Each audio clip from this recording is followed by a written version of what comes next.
whole time I'm like,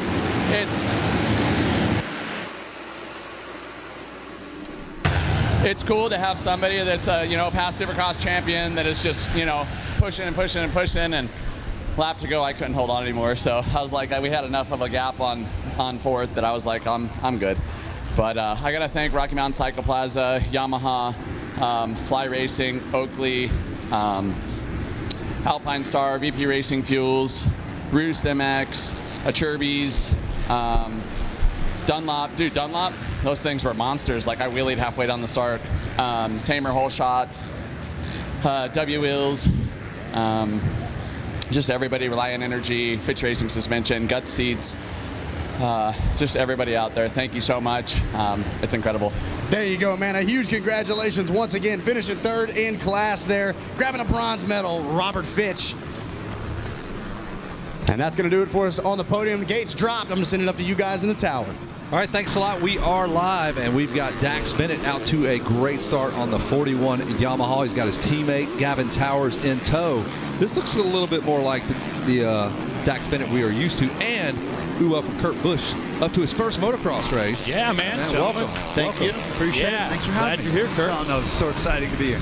So what do you think? You were just talking about, you've done some supercrosses, but you've never done the motocross. You're like, man, this thing's just wide. It's all stretched out. It's bigger. It's grander. I love it. Like, I've done 50 to 100 supercrosses, but this is my first moto, and I wanted to come to the first top best one.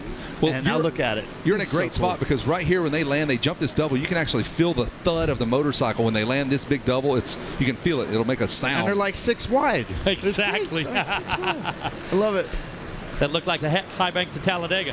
Well, at Talladega, we can only go 4, so this is much better. This is way cool. And so I find it hard to believe this is your first moto you've ever called. It's my first outdoor. Because I know that you've been to never Supercross. Been to one. Yeah, I know you've been to Supercross 100 times. I've been kind of busy on Sundays for a long time. That makes sense because most of our motocross races were on Sunday. And there's a look on screen at Dax Bennett. He's got his teammate again, Towers in tow. Ben LeMay is third, Bryce Shelley, Parker Ross, Jacob Hayes, a trainer to the stars, Mark Finesse, Preston Baseflug, Julian Balmer, Tyler Millette. That is your top 10. So as we watch from the overhead shot, this gives you a great idea, Kurt, of just how rough this thing is. Oh, it's gnarly with the ruts and how things are this late in the day. Well, oh, yeah, that was a smooth line right there, just off to the side of the track, right? Just go where you want. Yeah, make yourself at home here. What's a good lap time right now that they need to be cutting? They need to be sub 2 minute. You need to be 1:58 these first few laps. The track's going to get rougher. You're going to get tired. You'll probably hover at the 2 minute. But if you can stay below 2, you're getting it done. These guys, man, it's so intense for the 20 minutes, right? It absolutely is. And Kurt, you guys, you get the heart rate going. You guys are 4 hours plus in the car at the big races, the super speedways, that kind of thing. But how about the intensity level of these guys? 25 minutes of wide open. Yeah, way different. Ours is a marathon approach. Sure. This is a 100-yard dash type of feel and the aggression and how you have to. Yeah, what would this be like a restart with like 5 laps to go? Pretty much. Yeah.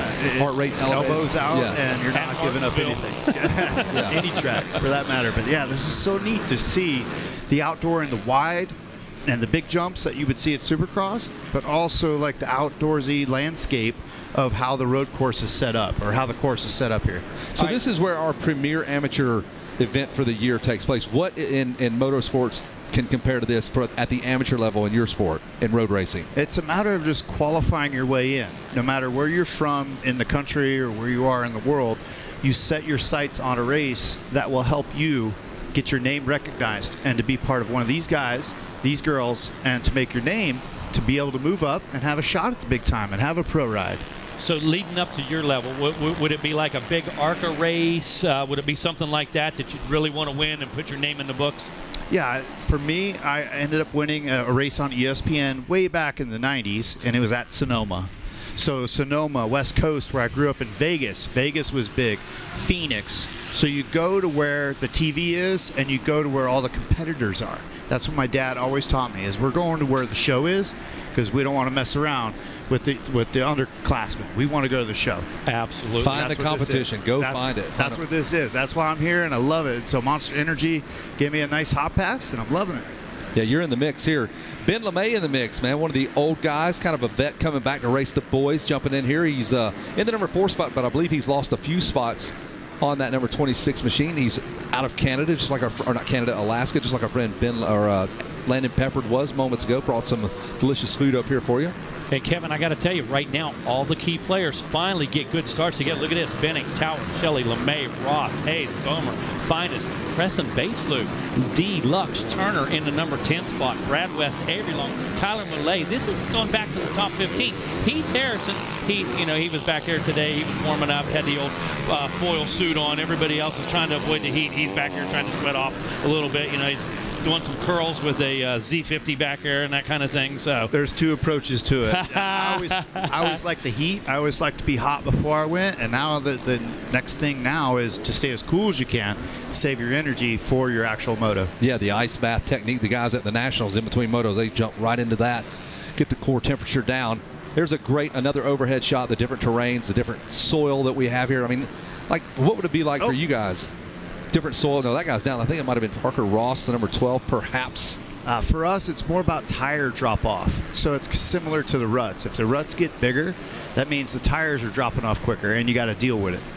If we're talking about a Daytona or a Talladega. Oh, I told you. I thought he was going to chop him. Nice. Not chop, but he was going to hold his spot. That was a bad position. 76 of Avery Long. He was coming in on the outside. Can't do that. Trying to make something happen. I can appreciate that, but you got to be a little more tactical with it than that. That's part of the racer craft. That's the next step that I always try to teach racers in NASCAR. When you're growing up, you got fast lap times, great. Now you got to teach yourself racer craft and know where to put yourself in good positions to be. He'll learn something from this. Oh, no question. We talk about it all week long. It's one of our favorite terms, is racecraft. And what I'm seeing, what's absolutely incredible to me is our 4 to 7 year olds, our 7 to 9 year olds. They're using strategy. They're setting the guy in front of them up. They're not following that kind of thing. They're using true racecraft, whether they know it or not, because they're watching the class ahead of him and the class ahead of them and the class ahead of them. This kid right here is doing it. Julian Balmer, he won a moto in the pro class earlier this morning. Bad start, using good racecraft now to try to compensate for a bad start, and he is absolutely moving up the field. All the while, Dax Bennick's getting out of here. 156 for Dax Bennick that time around. That's what I told you about. A 155 is going to be getting it done. Just maintaining that's a tall order. And Kurt, you guys talk about the long race, the long game, 500 miles, that type of thing. You got to make the chassis last, can't go away. You got to make that motor go the whole time. When we take a look at this, a lot of the same things, man. We've got 3 motos in each one of the classes for these guys. They've got to last physically. They've got to have a mental game for 3 motos. And you know what? That equipment got to be there too. So much like you guys, a lot of strategy goes into it early. Yeah, it's a matter of just pacing yourself all the way through. But like you're saying, if you go all out and you're all in, you can end up just sliding the front tire out. And then next thing you know, now you're mentally beat for the second moto. Or if you do that in the third, it'll wear you down. And much like you guys, your championships are won on your bad days. Oh, I like it. You got to be able to know all the time on when you can make a move and how to preserve it all the way through. Still following Julian Balmer on the 29. He's coming right here after the 34, and he is making tracks towards the front of the field. Good overhead shot there as we go into the 10 Commandments. Kurt, on a good day on one of the super speedways. I just learned something new, the 10 Commandments. There you go. Yeah, man. I see it now. Hey, commandment number 3, thou shalt not drop the front wheel. Yeah. In said commandments. Rule number 1, don't mess up. You'll pay the price. What do you think of all the lines when you take a look at it, Kurt? When you look at some of these corners that have 11 ruts, 11 lines through it, does that blow your mind? Yeah, it's like a Talladega super speedway type feel where you have options, but this again, it's about making your lap time right. That was going to be my question. On a big track like that, what do you see for lines? 3 or 4 in a good day? I know they change too, where the rubber buildup is, that type of thing. But what could you guys look for out of a big super speedway? 5 or 6 lines at best in the big corners? Most of it is with the teammates lining up, right, or the manufacturers, sure, where you find that right groove. But right, you guys tell me, how do you generate a lap time at a place like this when it's all rutted up? Like, is it the shortest line, smoothest line, or just pinning it? I think it changes. It absolutely does, Kevin. We talk about being able to adapt. The guy who can find the line, Kurt, the guy who can make the smooth transition, or the guy who has the least real estate. He rides the short track, the insides. But you'll see our guys, our leaders, they're going to ride the clear outside, then they're going to go to the inside. a lot of times the edges of the track at the end of the day like this, that's where you're going to find your smoother lines. Yeah, I like it. When you have the option to choose and then you have a shorter straightaway afterwards, that's where you're going to take the inside. If you have a longer straightaway in NASCAR, that's when you want to take the outside. Just pin it and grab third, fourth gear, right? Use Big Mo. Keep the momentum going. Carry the momentum. Ballmer has moved up to fourth. He matches our leader's fast lap time. In fact, he was the fastest rider on the track, 158.4. Your leader with a 158.8. So Ballmer is coming through the field. About 15 more minutes of racing to go. We got a long way to go with these guys. Yeah, this one 25 minutes here. This is a big one. And late in the day, this thing is rough. It's chopped up. It's got a whole different attitude right now. It's going to start to get nasty for us. But Open Pro Sport, that's exactly the conditions we look for, Kurt. Now, this is where it gets mean, it gets nasty, and you got to put your big boy pants on. You got to know that you want to be able to go after this and conquer it for your team, for your family and everybody. Exactly. You know, we don't run this moto first thing in the morning. We don't run it after track. Anybody can ride a smooth track. Okay, anybody. I think I could. Actually, I've stayed on 4 tires my whole life. 2 tires scare the heck out of me. That's why I respect the heck out of these guys. We'll get you out there. We have freestyle tonight. That's your chance. Freestyle? I say start with that. Start with that. Start with a nice ramp. I'm going to be cracking a monster and enjoying Okay, you're just going to watch. Yeah, that's not my jam. Yep. Yeah, Jason Wygant joining back up at the tower with Megawatt, and great to have Kurt Busch here with us. This is pretty wild how this has worked out. We have Julian Beaumer and Daxton Bennick might have been the 2 biggest names coming in this week, and we have not seen them start together.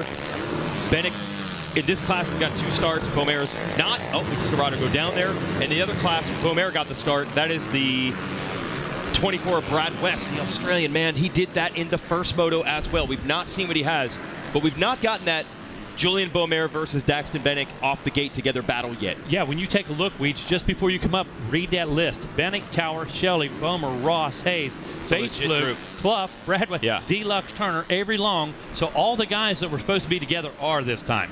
Yeah, it's a legit group, but Daxton Bennick's putting it to him right now with an 11-second lead. You're watching Beaumer, who's made the move on the 34 of Bryce Shelley. So now Beaumer up to third, but it's taken half the race to get there.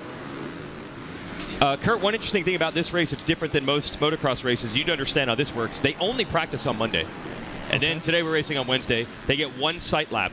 But obviously the track is totally different from what they practiced on.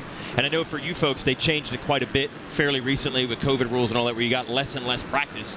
How hard is that when you're just jumping in and you really don't know exactly what you have until you're on the racetrack? Well, that's where experience comes into play. And you know the track, you know the design, and you know what you did last year, and you have notes. That's the biggest thing. And all of any motorsport, it's having notes. I mean, I've been drag racing, rally cars. I've done open wheel with the Indy 500. It's all about the notes and trusting what your team gives you, and then you go apply it. And what I love, you guys, you'll have races where it starts in the daylight and then it gets cooler as the night goes on. You have this way of kind of knowing it's not going to be good now, but I know in 2 hours this is where we're going to be, and that's just that experience again. That's where you see me smiling. Like, you like it. He loves it. Yeah, man. You love the game. Yeah, those young kids just go out there and go, bah, bah, bah, bah, bah, bah. They're on the chip going. Yep. And then later in the race, that's when it pays. And that's when the pay windows open. It's because you're knowing what to do later in the race. Wow, he crossed over all those lines. That was sweet. Yeah, that was good. So what you're seeing here is Beaumer trying to make moves toward the front. Gavin Towers, Bryce Shelley in front of him. He's trying to get there and using some alternate lines to do it. When you have enough speed to not even maybe be in the best line and jumping that tunnel into the braking bump, wow, that was spectacular, but that was a lot of energy and he nearly went down. Gavin Towers has no idea what Beaumer has just done behind him. Beaumer's going to set him up here in the mechanics turn. Not quite enough. That was spectacular, Megawatt. GT Money's feeling the heat, no question. Oh, yeah. But Beaumer was 1 foot short of making that pass. Had he downsided that braking bump, his momentum would have put him right into that inside rut, and he'd have been gone. He just invented something there and now finally gets the pass made, so he's up to third. He got around Shelley. Now he's gotten around Towers. Can he get all the way to Bennick? That's obviously going to be a huge order with a 12-second deficit, but there's a surprising amount of time left. There's still 10 minutes left in the moto. Megawatt, you've seen it. That has become the hot thing. Hopping these bumps. Jet Lawrence does it all the time. You know they're studying him and trying to turn the bumps into jumps. That's always been around, but we're seeing it at a much higher, almost art form level now. Absolutely. You traditionally saw it on your Super Minis. Yeah. 85s, that type of thing, where they used a braking bump or the chatter to preload the suspension, that type of thing. Yeah. Now, like you said, at the highest level, Jet Lawrence, you're seeing him use those bumps and really smooth the track right out. Yeah, so it goes all the way back to that conversation that we had. You have to know where the track's going to be by the time you're racing to pick it apart. That's what I'm starting to see. I mean, Yeah. I have not done much of two-wheel, but it's a matter of keeping it smooth, keeping the rhythm, and knowing how to keep your lap time going, and it's finding it late in the race. So to me, it's about keeping the tires on the dirt. That's what Ray Evernham always said. Jeff Gordon's won a lot of championships, and the way he always talked was keep your 4 tires on the track. Over here, seems simple. Keep your 2. Yeah, that's right. And it was actually, it looked risky what Beaumer did jumping that tower, but the reason he was trying to do that was to avoid the risk. He's like, if I jump all these bumps, it'll actually be less risky. That was a little bit too much. Going to be interesting to see him here. He just did it again, and beautiful this time. Absolutely. Got that extra 1 foot in there, downsided that thing, suspension soaked it up, and look, got a perfect drive this time down into the Bilbert turn. And he did go 2 seconds faster than our leader. There's Daxton Bennick on the number 1 spot on the 41. There is the gap. So we're still waiting for a moto where they start together. These two kids had a lot of great battles in Supercross this year in the Futures division for amateurs. And then we hyped up this battle between Bennick and Beaumer at the finals of that Supercross Futures division. And what did they do? Second turn of the race, they ran into each other, knocked each other down, and another guy won. It was Casey Cochran, but it's kind of what happens in rivalries, get a little bit hyped sometimes. Oh, and that'll happen, you know. The other guy gets all amped up, and then you make mistakes that are super simple, but you end up going, man, why did I end up doing that? It's like just speeding on pit road. When you have a good car that will lead the race, you can't speed on pit road, or you can't, slide job one guy when you're not in position to do it. You got to just stay focused, race the racetrack. What you said is exactly what happened. One guy just came into the turn way too hot. He wanted to make the pass on lap 1, which he didn't have to do. But I'm sure it sounds easy on the outside. Don't make those. It probably sounds easy to not speed on pit road. Yes, super easy. Until the red mist comes over, right? The more that you run up front is what I keep trying to tell Bubba Wallace and Tyler Reddick, the easier things will be.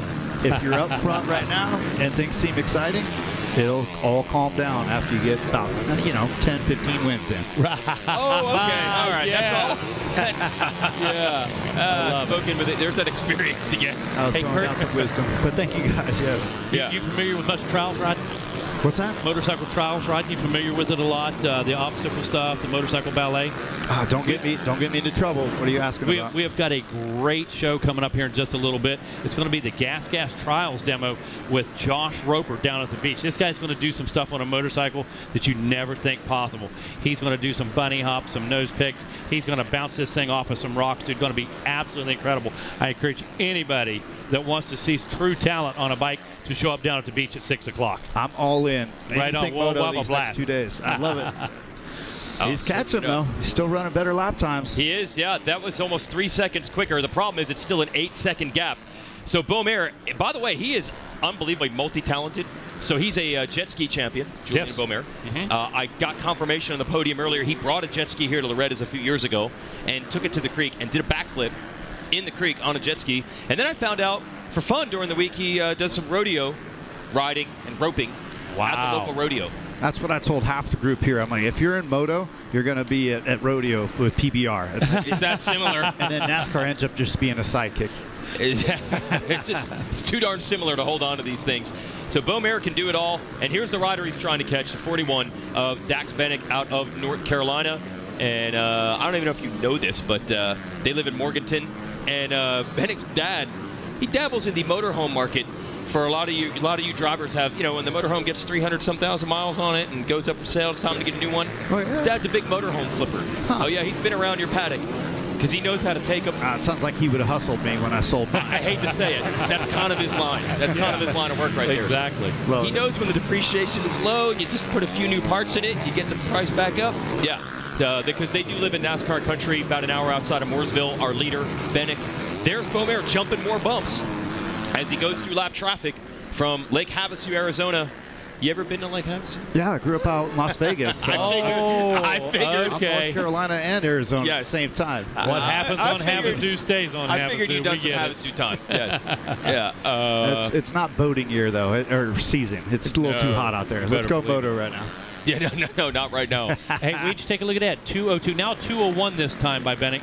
Some of the slower times we've seen all week from him. No So question. what do you and do as a Bomer coach? hanging in there with that 1:59. Now, Bomer just turned the 2:0 right now, but the gap still 7 seconds.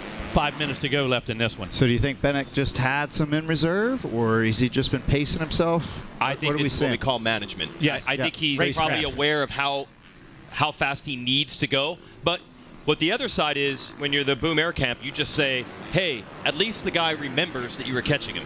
Now, the other guy's going to say, I was just managing it. He didn't catch it. Oh, yeah. The racers are always going to say whatever makes them feel better for the next race, right? Of course. Yes. Of course. Yep. I would have had him. No, you wouldn't have had Plenty me. in reserve. Yeah. Yeah, I had plenty Exactly. in reserve. Yeah, we were good. I was saving the equipment. Yeah, exactly. But I think Bennett might be in management mode here. He started with a 10-second gap when Boom Air got there, and they have the pit board.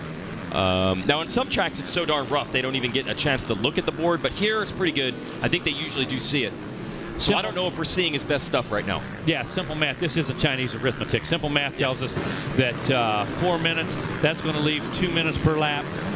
If the gap is 7 right now and they're a second apart, you're going to take that down to a 5-second gap when the checker flag comes out. That's right. You just pour it down when you need to pour it down.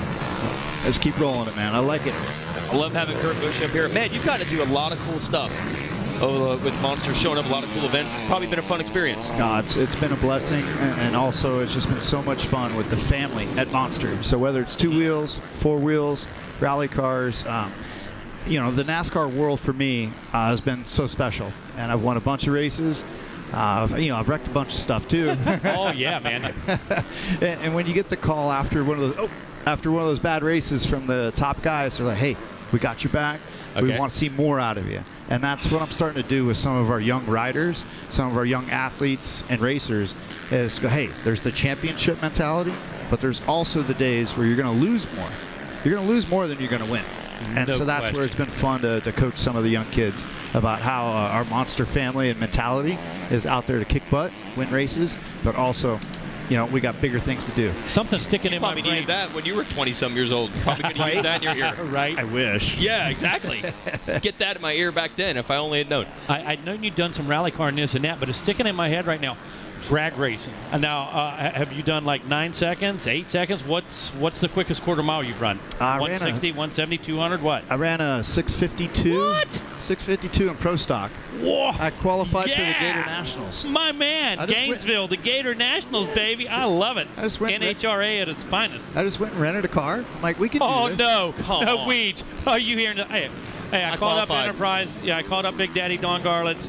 We rented a car. We throw down a 6.5. Yeah. Yeah, he did, yeah. I just called up Johnson. I said, hey, man, let's go run. And that's like when I ran the Indy 500. Hey, Andretti, can I borrow one of your cars? Oh, No, I love this guy. That's a racer right there. Bennett taking a look over. He knows he's got it measured. Time's running out. I'm going to head down to the podium. It looks like it's going to be a 1-1 for Bennett if he could just keep this thing on 2 wheels. Beaumaire put in a great charge. Got it down to 7 seconds from about 11, but it's probably not going to be enough. Although we've seen last lap disasters this year even at this race, Bennett knows he's won plenty of titles at Loretta's how to bring this one home. No, Good this chatting is with you, sweet. though, Kurt Yes, Busch. sir. No, thank you, guys. Absolutely. Kevin Appreciate Kelly, it, man. jump back in here. We've got about a minute and a half to go in this one, Kurt. We're going to enjoy a great podium, I'm sure, with Weege. Hopefully, Dax Bennick, Julian Bomer, Gavin Towers. But I have to tell you, this is one of the quickest motos of the day, Kevin, and it's a long moto. It's a 25-minute moto. This thing was 15 minutes ago. It seems like 2 laps ago. Yeah, it And didn't these seem guys like it. really run right through it, Kevin. And you guys were breaking it down and putting it into road race and dirt bike analogies so the folks at home can kind of figure it out. I did not know Hertz Rental had a drag race fleet that you could call in and rent a car. Hey, they did in 1968 with the Hertz Mustang. There you go. They absolutely did. And Ain't my going to dad run a told me 652 at 212, though. Cannot. My dad told me more Hertz rental cars got delivered back with 6 cylinders in them than you could ever imagine. Terrible. Not yet. A 6-cylinder Mustang should not even And happen. square tires in the Yeah. back because they used to have handbrakes in the middle. Yeah. Funny how those Magnum 500 rims were steel wheels when they got back. They got rid of the e-brakes too, man. Right. Love a good e-brake. Oh, shoot. 10 Commandments one last time. I believe we're at a white flag lap, the surrender flag. And you guys were talking about race management. I don't know, man. Bennick and him were shadowing lap times. I think they were both pushing, and he wanted to keep that buffer so he could maintain some sort of a buffer there. But I think they were going pretty much wide open. Now, Kurt, we talked about a few laps ago, 2:01, 2:00. 1 second a lap, a couple more laps, possibly down to 5 seconds would be the gap. Look at the gap now. Reverse, the gap went up 2 seconds. Yeah, the pace drop off, that's the same thing you see in NASCAR at a track where the tires, get chewed up. This is the ruts, this is the pace, and this is the time of day where you're now running 7 seconds slower than the first few laps that we saw. We see that at Fontana, we saw that at Richmond last week. It's all the different style racetracks you have to absorb and adapt to. It's really cool to see the same thing here in Moto. What's the hardest track to set up for? Oh my God, that's a trick question. I mean, no, there's got to be something that really. Martinsville. There you go. I've won there twice, but it's kicked my butt every time I go. And you know what? To the non-NASCAR purist or whatever, you would think Martinsville, that should be easy. Is what they would think. And that is the hardest thing I've ever witnessed, is you guys bringing that thing in that kind of crowd that short a track. You're ripping gears now. You're hard on the brakes, hard on the gas, and you're just ripping every single lap. It's 500 laps of it for 3.5 hours. So brutal. That's stuff we do. We find our rhythm. But I have so much respect for these guys today. This is so cool to see. Well, thanks for hopping in, and thanks for a great show. Dax Bennick, whole shot, wins the Moto, gets around Gavin Towers, and that's how they are going to finish. The checker flag flies after 25 minutes of battle. Julian Beaumer passes 7 riders to get himself into championship contention. He will finish up second, live to fight the fight again. Gavin Towers, a strong third, finishes on the box. Bryce Shelley, Parker Ross, Clough, Hayes, Finez, Avery Long, and Baseflug will round out your top 10. Kurt Busch, you did it, man. Your first motocross, your first outdoor race. That's awesome. I got spoiled. Thank you so much, guys. It's helping out up here. I love it. North Carolina in the house. And you're going to be around tomorrow, right? All day tomorrow, yeah. You're here for the full experience tonight. You're going to be around all day tomorrow, so you're going to be up here on the mic as well. I'm taking it all in. Thank you, guys. I can't wait, dude. Everybody enjoy. So proud to have you up here, Kurt Busch. There we go. And that will do it from the tower here. We'll get ready to send it down to Jason Wygant, see what he has to say with our winner. It's going to be a happy Dax Bennick for sure. Look at that. It is a beehive of activity. They try to cool these riders down super quick, give them some water, get them wiped down before we bring them up on the podium there. I mean, it is super hot. It's an honor to wind up in that tent, because that means you finish top 10. So when you get there, the paparazzi's there. They're cooling you down. Mom, dad's giving you hugs. They're talking about how great you rode. All your sponsors are there. They're high-fiving you. Well, that's where I got to go next. That's where all the cool kids hang out. Absolutely, man. Absolutely. Make your way down to the podium and take that in as well, dude. Yes, sir. Yes. And please, all day tomorrow, just pop in. We're going to put a headset on you, man. We're going to have a great time tomorrow afternoon. It's good stuff. They're still coaching, still learning down there. Dad's getting down there. The trainers are right there with them, telling them how it all shook down, what happened, how we can get better. Got to be ready. Got to be receptive to the coaching. He's ready. Yep. Even when you win, there's still things to learn. Of course, you always remember the losses. The second place finishes, the third on a podium. You're like, man, what can I do better? And that's what they're all talking about, is just how you do this. What do you do now? And you write your notes down, and then you watch. You watch track maintenance. You watch the water truck. You watch the guy with the blade. You got to do it all. Listen, this guy knows already. This guy's telling you how it breaks down. And that a racer is a racer. We said that just a bit ago. And I have to tell you, when it comes to racers, one of the best in the business, our buddy Kurt Busch. Again, rally cars, drag cars, NASCAR, of course, golf carts, go-karts, everything. I do have a golf cart, but one guy was mad at me earlier. I went to some no zone, so I'm going to go see if I can go back over there. No, this is awesome. Thank you again, guys. Just act like all the 9-year-olds. The rules don't apply to you. So just act like them. Yeah. I need a 50cc. That way I can get around anywhere. Go anywhere you want. Yeah. Oh, I love it. I love it. Taking a little extra time down there. These guys super spent late in the afternoon. Track getting a bit rough out there. Got a few more motos to go, and right now, dude, look how tired waiting to get that. Yeah, waiting to get that podium set up there, and I just can't wait to hear what Dax has to say. Now, Kurt, I got to tell you something about Dax Bennick, our winner. Made his pro debut a few weeks ago at Red Bud. No way. Yeah, was able to do that. Oh, we're going to throw it down to Jason right now. Yeah, just bench race it down here with the Bennick gang, and Daxton, I'm telling you what, these are 25-minute motos, which I think we only started last year. So it's next level for these kids, and we're doing them in the the most extreme heat of the day we've seen so far this week. But it didn't matter, because for the second time in this class, he's here with a gold medal. Let's hear it for Dax Bennick. Hey, from our vantage point, you're just cruising on cruise control, but no, these are tough motos. Yeah, no doubt. I mean, this track's pretty hard to charge like the outdoor nationals, so you really have to be patient and you have to move around a lot on the track because a lot of the insides right now are really deep and slow, so yeah. Yeah. This is a true test, though. I'm assuming you'll be back in the pro ranks come maybe next weekend? Next weekend. Okay, it's exciting, but you got some business you want to take care of here? Yeah, for sure. Who do you want to thank for sitting on 2 golds in this class? Yeah, Lord Jesus Christ for keeping me safe. My mom, my dad, my whole family for coming out to watch. My mechanic, Morgan. Georgie out here helping me. This thing rips, man. It's good. And yeah, it got me out to a really good start. Dunlop tires and the whole Monster Energy Start Racing Yamaha team. My teammates at home pointed out some good lines for me, so I had to go out there and use it and show them I'm not that bad. Yeah, were they watching the first moto today? Yeah, yeah. They probably turned it off, though. Okay. You good? Yeah, I'm good. All right, that's his crew. He thanked him. Let's hear it for Dax Bennick. Yeah, standards are high over there in the Yamaha camp. They've churned out a lot of champions, and they're looking for another one here. That was a good run by him. We'll bring up Julian Beaumer, who finished up in second. Oh, sorry, I got to give you this one. One more thing, Dax. Stand up, take the picture. He's got the whole shot award as well. I forgot the most important part of the race, and we'll take the photo with that. Thanks to the folks at Stasic. That's what you need. One more squat before this day is done. There it is. There's Dax Bennick with your Stasic Whole Shot Award. And this is cool. This is a guy who won titles on 50s here at Loretta's. You don't actually see that happen as often as you think. Someone coming all the way through the ranks. We'll see if he can polish it off for the Pro Sport title before the week is done. Where's second place? We're looking for Julian Beaumer, who finished up second in this moto, and he was doing some serious work to get there because just like Moto 1 in this class, the start was definitely not probably what he wanted. Come on up, and we'll give out the silver. Let's hear it for Julian Beaumer. This is Open Pro Sport. Are you on a 250? Yeah. Is that part of the problem here? That I know the 2 starts aren't what you wanted. No, I just spun quite a bit off the gate, and I mean, it was all my fault. I backed off early, and I was pretty much last going in the first corner. So I had to minimize mistakes and make passes early, try to get out of the group of people and pick off guys quick. And then once I got in a second, I just tried to get in a good flow and be smooth. You had a line over that tunnel jump after the finish. You cleared it, and then you jumped into the braking bump. Where did you come up with that?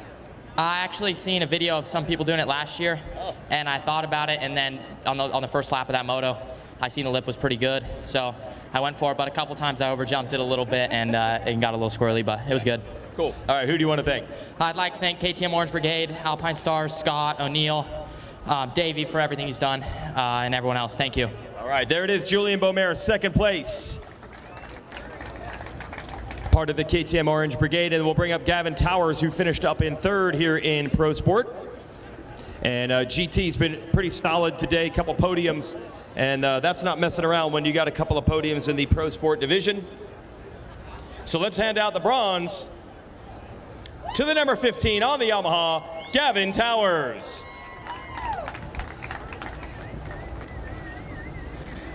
Take me through that one there, GT.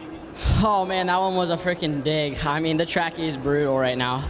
Felt like a day for at the farm until Dax kind of let me have it, those first 3 laps, and he kind of broke away and kind of just rode his own race. And then from there, I tried to just put in solid laps for as long as I could, and Julian got around me, and then just try to charge until I pretty much till the 2 laps, and then try to put in a 2-lap sprint. But there was some kid down the back, so just rolled those, and then kind of just nursed it home. I'm hurting after that one, so we're gonna go home. We're gonna go back to the rig and recover, and get ready for that 250 Pro Sport Moto. We're sitting third in that one, so a little bit better.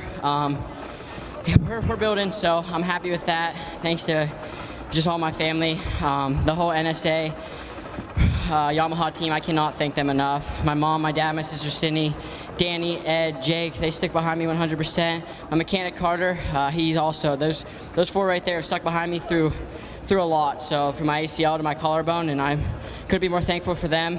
All my Pittsburgh family back home, just Monster Mike, everybody over there, West Kane, Norman Wesley Kane, he bet me, so he bet I wouldn't say it, so I said it for him. Parts Unlimited and Boost, 100% goggles, Nick, Dave, everybody over there keeping the vision clear, even through all that sun out there. The Dunlop tires hooking up great. That 450 class, me and Dax came out 1 and 2. Swanee, Jeannie doing everything they could in the short time we had to get ready.